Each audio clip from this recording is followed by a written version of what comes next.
Picture this moment if you can. A young Japanese soldier, his uniform torn and stained with the mud of Pacific jungles, stands trembling before a metal tray. On that tray sits something he has never seen before. A thick hamburger with a soft white bun, golden French fries still steaming, and a cold bottle of Coca-Cola beating with condensation in the tropical heat. His hands shake, not from fear of torture or execution, which he had been promised would come, but from something far more devastating. For months, perhaps years, he has been told that Americans are demons who would mutilate his body, that surrender meant a fate worse than death itself.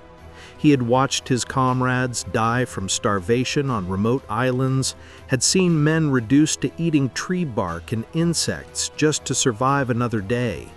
He had been taught since childhood that to surrender was to abandon his honor, his family, his emperor, and his very soul. Yet here he stands, alive and unharmed, staring at more food than he has seen in months, food given freely by the very enemy he was told would destroy him. As he lifts that hamburger to his mouth and takes his first bite, something inside him breaks. Tears stream down his face. His entire world, every belief that sustained him through the hell of war, crumbles in an instant. This is not a story about hamburgers and Coca-Cola. This is a story about the collision of two worlds, about the power of propaganda and the shocking truth that shattered it, about young men caught between honor and survival, and about how something as simple as a meal could break down years of indoctrination and reveal the devastating gap between what they were told and what was real. While the propaganda promised glory and death and shame and surrender, the actual experience of Japanese soldiers in the Pacific War told a different and far more brutal story. The young men who went off to fight for the emperor found themselves in a nightmare that no amount of training or indoctrination could have prepared them for. They were sent to remote islands, thousands of miles from home, islands scattered across the vast Pacific Ocean, many of them nothing more than tiny specks of coral and jungle. These islands became prisons more than battlefields, places where Japanese soldiers found themselves cut off from all support as American forces advanced across the ocean. The Japanese military had expanded so rapidly, had conquered so much territory so quickly, that it could not possibly supply all the troops it had scattered across the Pacific. As the war turned against Japan, as American submarines sank more and more supply ships, these isolated garrisons began to starve. Starvation became the greatest killer of Japanese soldiers in the Pacific War. Historical research suggests that between 60 and 70% of all Japanese military deaths were caused not by bullets or bombs, but by starvation and diseases related to malnutrition. Let that stagger you for a moment.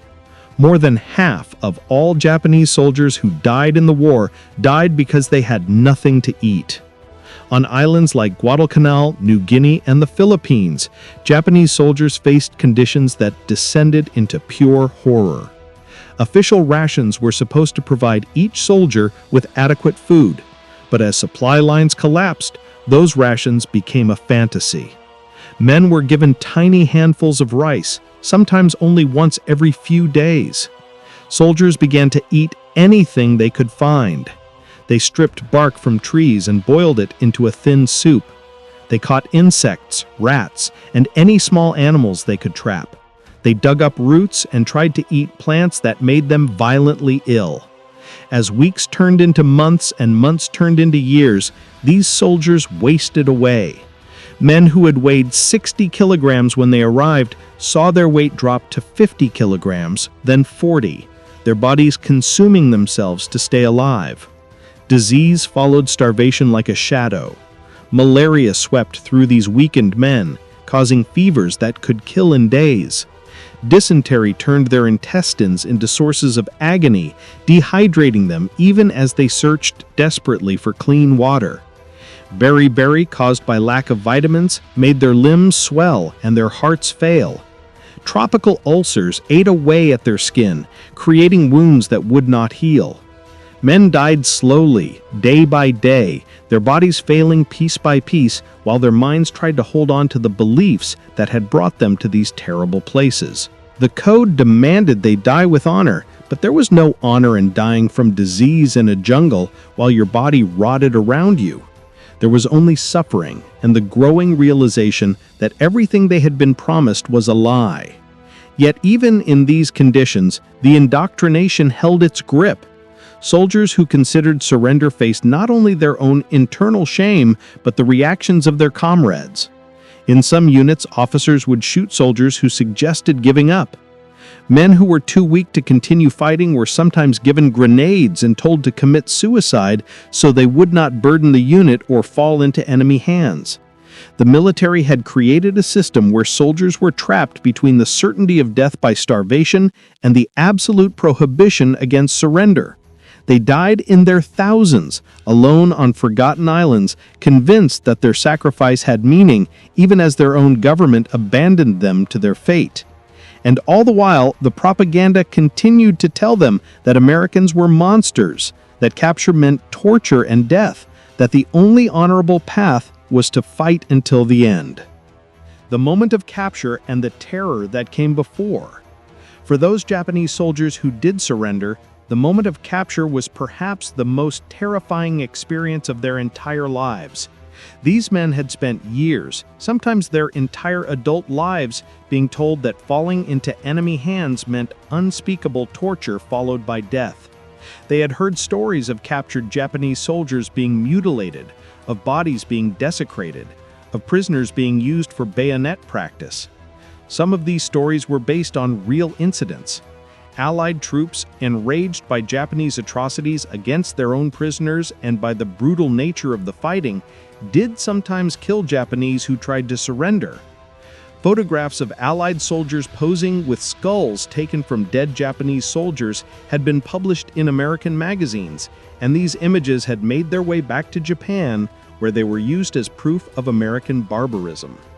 So when a Japanese soldier finally reached the point where he could no longer fight, when he was wounded or starved or simply broken, the act of surrendering felt like stepping into his own execution. Many Japanese soldiers who surrendered did so only because they were physically incapable of continuing. They might have been knocked unconscious by explosions and woke to find themselves in American hands. They might have been so weakened by starvation that they could not move when Allied troops found them. Some had been so severely wounded that they could not even commit suicide when capture became inevitable. These men expected to be killed immediately. They waited for the bullet or the bayonet. Some closed their eyes and prepared for the end. Others tried to grab weapons or grenades in a final attempt to kill themselves or take an enemy with them. The psychological trauma of this moment cannot be overstated. Everything these soldiers believed, everything they had been taught, told them they were about to experience the worst possible fate. They had betrayed their emperor, shamed their families, and destroyed their own souls by surrendering, and now they would pay the price. But then something unexpected happened. Instead of being killed, they were disarmed and moved away from the fighting. Instead of being tortured, they were given water. Some were so shocked by this treatment that they couldn't process what was happening. They waited for the cruelty to begin, certain it was only being delayed. American and Australian soldiers, who had their own reasons to hate the Japanese after years of brutal combat, nevertheless followed orders to treat prisoners according to the rules of the Geneva Convention. This was not because the Allied soldiers felt sympathy for the Japanese. Many did not. After seeing what Japanese forces had done to Allied prisoners, and after fighting an enemy that used suicide tactics and false surrenders, many Allied troops had no desire to take prisoners at all. But Allied military leadership understood the value of prisoners for intelligence purposes, and they also understood that treating prisoners well could be used for propaganda to encourage more surrenders. So Japanese POWs found themselves being loaded onto trucks or ships and taken to the rear areas. They were still terrified, still waiting for the torture to begin. Some tried to commit suicide during transport, believing that death by their own hand was better than whatever awaited them. Others sat in shocked silence, unable to reconcile what they were experiencing with what they had been told would happen. They expected to be starved, but they were given food, though not always food they recognized. They expected to be beaten, but guards maintained order without systematic brutality. They expected to be worked to death, but they found themselves in camps where conditions, while not comfortable, were far better than what they had experienced during their own military service. This cognitive dissonance, this gap between expectation and reality, began to crack the foundation of everything they believed. Most Japanese prisoners captured in the Pacific Theater were initially held in camps in Australia or New Zealand, but thousands were eventually transported to camps in the United States itself. For these men, the journey to America was surreal beyond imagining. They traveled on ships where they were given adequate food and medical treatment. They were not chained in holds or beaten. When they arrived in America, they were taken to camps in places like California, Arizona, and other western states. These camps were located in remote areas, similar to the relocation centers where Japanese Americans were being held, but the experiences could not have been more different. The Japanese POW camps in America were run according to Geneva Convention standards. This meant that prisoners were provided with housing that protected them from the elements, they received adequate food and clean water, they had access to medical care, and they were not subjected to torture or arbitrary punishment. For soldiers who had spent months or years starving on Pacific Islands, who had watched their comrades die from disease and malnutrition, the conditions in American POW camps were incomprehensible. They were given 3 meals a day, every day, without exception. The meals included meat, vegetables, bread, and other foods they had not seen in years, if ever. They were given clean clothing to replace their tattered uniforms. They were allowed to bathe regularly and given soap to clean themselves. Medical personnel treated their wounds and illnesses, providing them with medicines and care that saved lives. None of this made sense within the framework of what they had been taught. If Americans were the barbaric demons that propaganda had portrayed, why were they providing such treatment?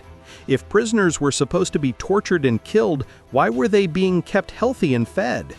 The camps also included elements that went beyond basic survival needs. POWs were allowed to organize their own internal camp life within certain boundaries.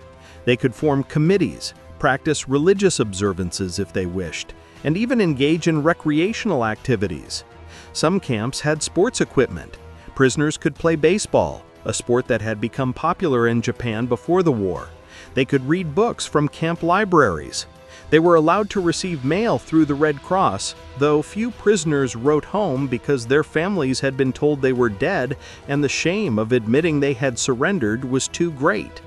Some camps even allowed prisoners to garden or participate in work programs where they could earn small amounts of money that could be used to purchase items from camp stores. These conditions were not luxurious. The camps were still prisons, surrounded by fences and guard towers. Prisoners could not leave. They had limited freedom and were under constant supervision. But compared to what they had experienced before capture, and certainly compared to what they had been told to expect, American POW camps were shockingly humane. American military intelligence recognized that treating prisoners well served multiple purposes. Well-treated prisoners were more likely to cooperate during interrogations, providing valuable information about Japanese military operations, tactics, and plans. Photographs and descriptions of camp conditions could be used in propaganda directed at Japanese forces still fighting, encouraging more to surrender. There was also a pragmatic element related to protecting Allied prisoners held by Japan. American officials hoped that by demonstrating proper treatment of Japanese POWs, they might encourage the Japanese government to improve conditions for Allied prisoners, though this hope largely proved futile, as Japan refused to even acknowledge that Japanese soldiers had been captured. Nevertheless, the policy remained in place throughout the war. Japanese POWs in American custody would be treated according to international standards, regardless of how Japan treated its prisoners. Among all the experiences that Japanese POWs had in American camps, one meal has become legendary in the historical accounts, the meal that has come to symbolize the entire shocking collision between propaganda and reality. It was not the first meal these prisoners received. By the time they encountered Hamburgers and Coca-Cola, many had already been in American custody for some time and had already experienced the cognitive dissonance of being fed and treated medically. But there was something about this particular meal that struck deeper than anything else. A hamburger was not just food, it was a symbol of American culture, of American excess, of a way of life so foreign to Japanese experience that it seemed almost fictional. And Coca-Cola, that sweet carbonated drink in its distinctive bottle, represented something even more profound, a casual luxury that seemed impossible in a world of war and privation. When Japanese POWs were served hamburgers, French fries, and Coca-Cola, many experienced emotional breakdowns that surprised even their captors. These were not weak men. They were soldiers who had survived brutal combat, who had endured starvation and disease, who had been taught from childhood to suppress their emotions and maintain stoic discipline in all circumstances. Yet when confronted with this meal, men began to weep openly. Some could not eat at first because they were crying too hard. Others ate ravenously and then broke down afterward. Still others simply stared at the food in silence, unable to process what they were seeing. The American guards and camp personnel who witnessed these reactions were often puzzled. To them, a hamburger was just a hamburger.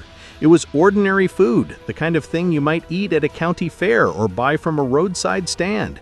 They could not understand why these prisoners were having such extreme emotional responses to what seemed like a simple meal. But for the Japanese prisoners, this hamburger represented the complete destruction of everything they had believed. They had been told that Americans were barely surviving their own war effort, that the American people were suffering and weak. They had been assured that American society was on the verge of collapse, that the war was destroying America from within. Yet here was evidence of such abundance, such casual wealth, that the American military could feed prisoners, enemy soldiers who had tried to kill Americans, better than the Japanese military had fed its own troops. The hamburger was thick with meat, real beef, in quantities that many of these men had never eaten even before the war. The bun was soft white bread, not the hard crackers or moldy rice they had survived on. The French fries were fried in oil, using resources that Japanese forces could barely spare for their equipment. And the Coca-Cola, cold and sweet and served in glass bottles, was a luxury beyond imagining. Some prisoners later described the experience in terms that revealed the psychological devastation it caused. They realized in that moment that they had been lied to about everything. If the propaganda about American weakness was false, what else was false? If Americans could afford to feed their prisoners this well, what did that say about Japan's chances of winning the war? If the enemy was this strong, this wealthy, this capable of casual generosity, even toward prisoners, then what had been the point of all the suffering? These questions crashed through the minds of men who had sacrificed everything for what they believed was a righteous cause. The hamburger became a symbol of betrayal. Not betrayal by the Americans who served it, but betrayal by their own government and military leaders who had sent them to fight an unwinnable war based on lies. Some prisoners described feeling anger, not at their captors, but at the system that had indoctrinated them. Others felt overwhelming sadness for their comrades who had died believing the propaganda. Still others felt a kind of relief, mixed with shame. Relief that they would survive, but shame that they had surrendered. The emotional breakdowns over hamburgers and Coca-Cola became so common that they attracted attention from American military intelligence personnel. Psychologists and interrogators began to understand that these meals were more effective than any interrogation technique could be at breaking down the psychological defenses that Japanese military indoctrination had built. A man who had resisted questioning suddenly became willing to talk after experiencing the shock of that meal. The cognitive dissonance was too great to maintain. If they had been lied to about American weakness and brutality, then perhaps the prohibition against cooperation with captors was also based on lies. Many prisoners began to provide detailed information about Japanese military operations, not because they were tortured or coerced, but because the foundation of their beliefs had been shattered by the simple act of being fed well. American intelligence services discovered something remarkable about Japanese POWs once the psychological barriers began to break down. These prisoners were incredibly valuable sources of information, far more cooperative than Allied intelligence officers had initially expected. The prevailing assumption among American and Australian troops had been that Japanese prisoners would never talk, that their loyalty to the emperor and their culture of honor would keep them silent no matter what interrogation methods were used. This assumption led many Allied soldiers to question the point of taking prisoners at all. But the reality proved very different. Once Japanese POWs began to psychologically separate from their previous identity, once they accepted that they had crossed the line that their training said could never be crossed, many became remarkably open during interrogations. This cooperation stemmed from several psychological factors that Allied interrogators learned to exploit. First, many prisoners felt that by surrendering, they had already broken all ties with Japan, and thus no longer owed loyalty to a system that had declared them dead in battle. Second, few Japanese soldiers had been told about the Geneva Convention and their rights as prisoners, including their right to refuse to answer questions beyond providing basic identifying information. They did not know they could simply remain silent. Third, the better treatment they received created a sense of obligation, a feeling that since the Americans were treating them well and keeping them alive, they owed something in return. Fourth, and perhaps most importantly, the interrogators were skilled at making prisoners feel that they were simply confirming information that the Americans already knew, rather than revealing new secrets. This technique allowed prisoners to provide information without feeling they were directly betraying their country. The intelligence gathered from these interrogations proved invaluable to Allied military operations. Japanese POWs provided detailed information about defensive positions, troop strengths, supply situations, and tactical plans. They revealed details about Japanese weapon systems, military organization, and command structures.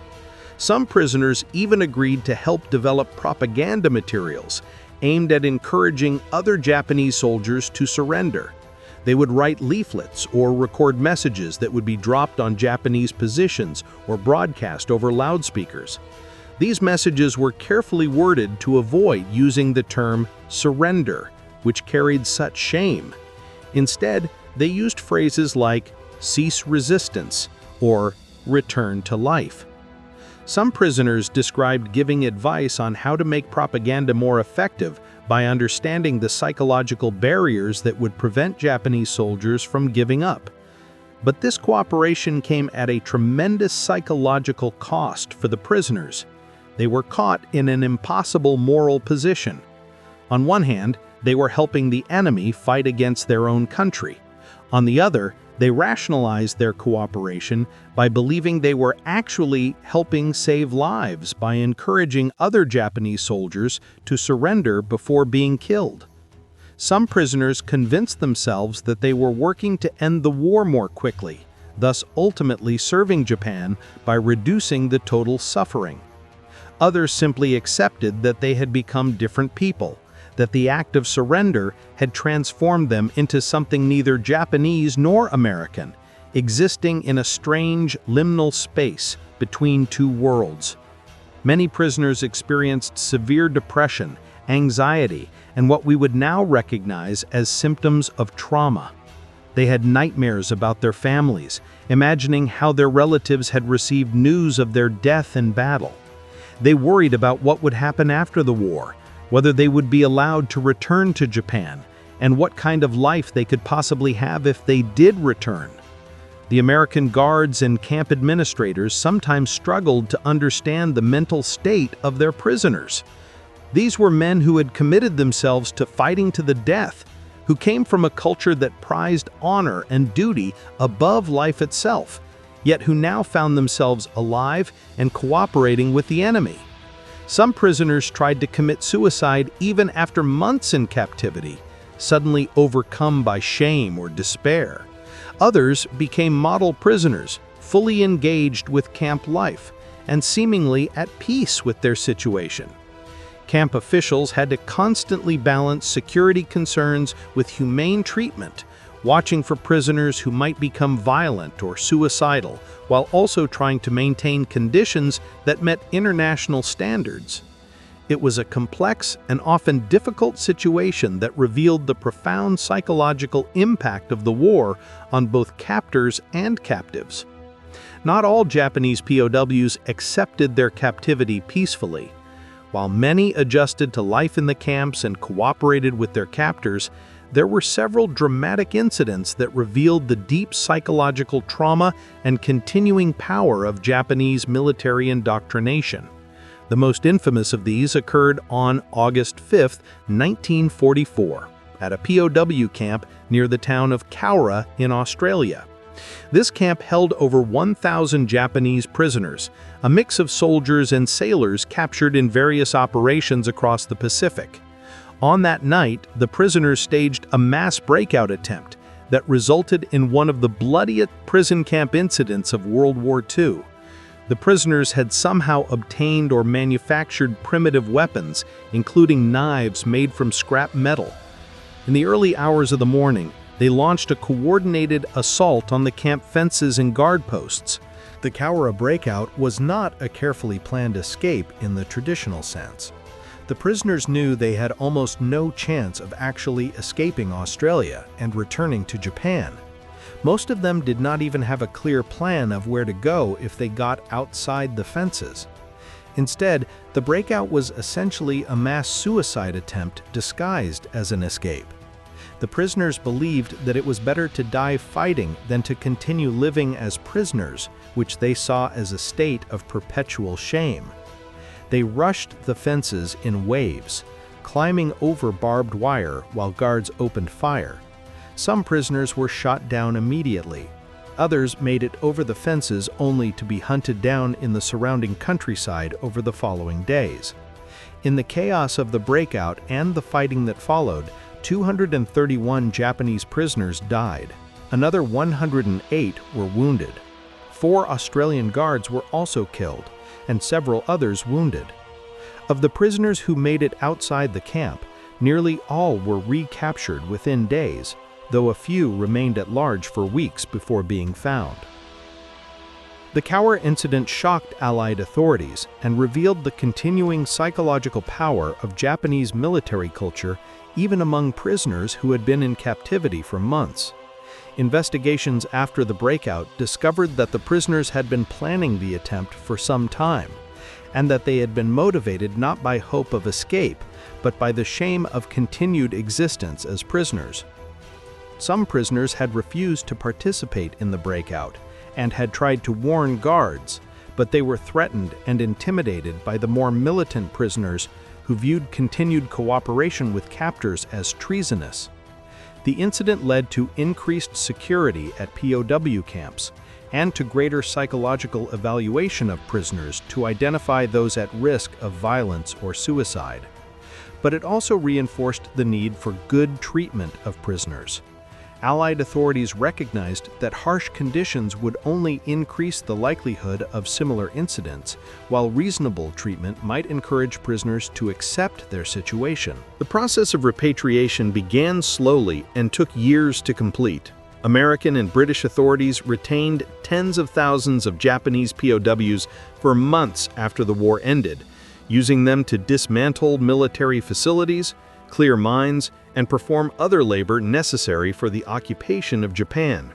This extended captivity created additional psychological strain for prisoners who wanted desperately to return home but were forced to wait.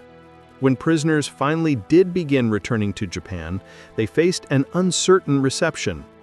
Japanese society had been told throughout the war that Japanese soldiers never surrendered, that every man fought to the death. The existence of thousands of returning POWs created a kind of cognitive dissonance for the Japanese public, similar to what the prisoners themselves had experienced. How should these men be treated? They had survived, which was good, but they had surrendered, which was shameful. They were both heroes for having served and cowards for having come home alive. Most returning POWs found that their families had been officially notified of their deaths in combat. When they showed up alive, there was relief and joy, but also confusion and sometimes resentment. Some families had already held funerals and moved on with their lives. Some had collected pensions or benefits for deceased soldiers that would now have to be returned. In many cases, the returned prisoners found it difficult to explain where they had been and what they had experienced. The shame associated with surrender remained powerful in post-war Japanese society. Many former POWs simply did not talk about their experiences. They invented cover stories about having been trapped behind enemy lines or working in support units far from combat. They certainly did not mention hamburgers and Coca-Cola or describe the relatively good treatment they had received in American camps. To do so would have been to admit not only that they had surrendered, but that they had lived better as prisoners than they had as soldiers of Japan. This silence meant that for decades after the war, the true experience of Japanese POWs remained hidden from historical view. While there were thousands of memoirs and accounts from Allied POWs who had been held by Japan and subjected to brutal treatment, there were very few accounts from Japanese POWs who had been held by the Allies. The shame was too great. The contradiction between the indoctrination they had received and the reality they experienced was too difficult to explain. Some former POWs suffered from what we would now recognize as post-traumatic stress disorder, experiencing nightmares, anxiety, and depression related to their war experiences. But they could not seek help or talk about their trauma because to do so would require explaining that they had been prisoners, and that revelation would bring shame on themselves and their families. They carried their psychological wounds in silence, one more casualty of a war that had asked too much of its soldiers and based its demands on lies. The story of Japanese POWs who broke down after eating hamburgers and drinking Coca-Cola is more than just an interesting historical anecdote. It represents a profound truth about the nature of propaganda, indoctrination, and the human cost of war. These soldiers were not weak or disloyal. They were young men who had been taught a system of beliefs so rigid and so absolute that it could not survive contact with the reality that contradicted it.